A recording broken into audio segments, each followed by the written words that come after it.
You work so hard to create a beautiful, natural-looking reef aquarium. So why would you want to clutter it up with these? Drilling down to a solution in this Fincast.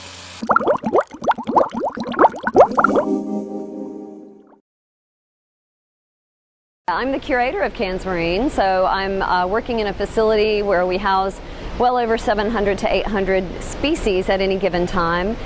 We're the world's largest collector and supplier of marine organisms, marine specimens. We love PE mysis. I've been using PE mysis since I was at SeaWorld in Florida. I was working in Orlando, and that was just one of the many food sources that we had, and I found all the time that I didn't have a fish that didn't like it.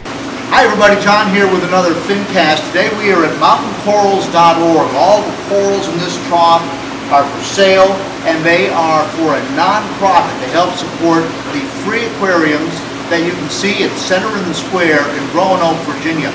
But I'm here today to talk about something that I think is one of the ugliest things you can put in your aquarium, and it's that.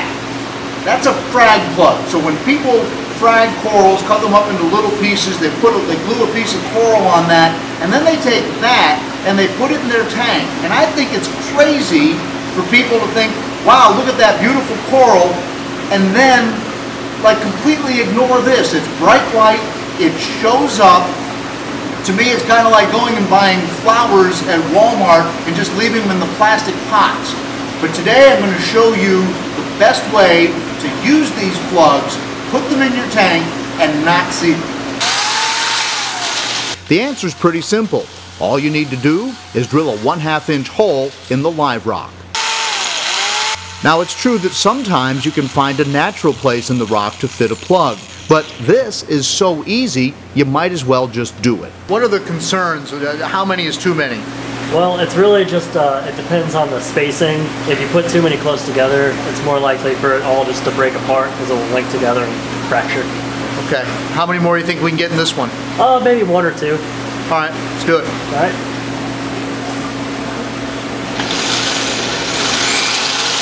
For best results, we use a DeWalt titanium drill bit 1/2 inch paired with a corded drill, which tends to have more power. Cordless drilling of live rock goes through batteries really fast. We typically start super slow to start a pilot hole to prevent the drill from skating, but then we drill as fast as we can. This seems to reduce breakage of the rock. We have found that some pieces of rock are harder than our drill bits, so you just have to move on in those cases. Other smaller pieces will break no matter how careful you are, but this piece worked out great. I placed the drilled rock in my 120-gallon reef where I had exhausted all of the natural crevices for frag plugs.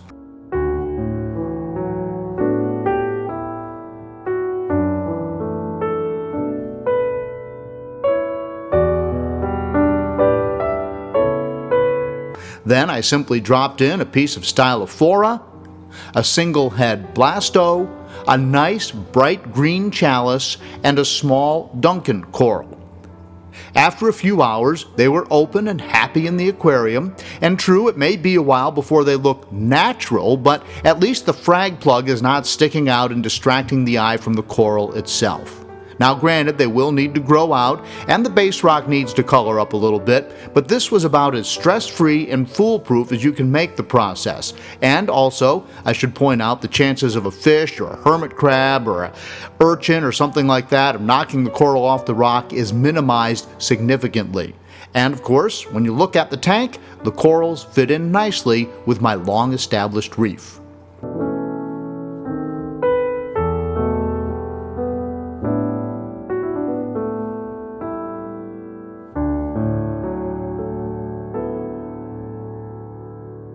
By the way, Fincasters focuses on all types of aquariums, including cichlids, planted aquaria, people in the hobby, and tank tours, so please subscribe and check out the entire library.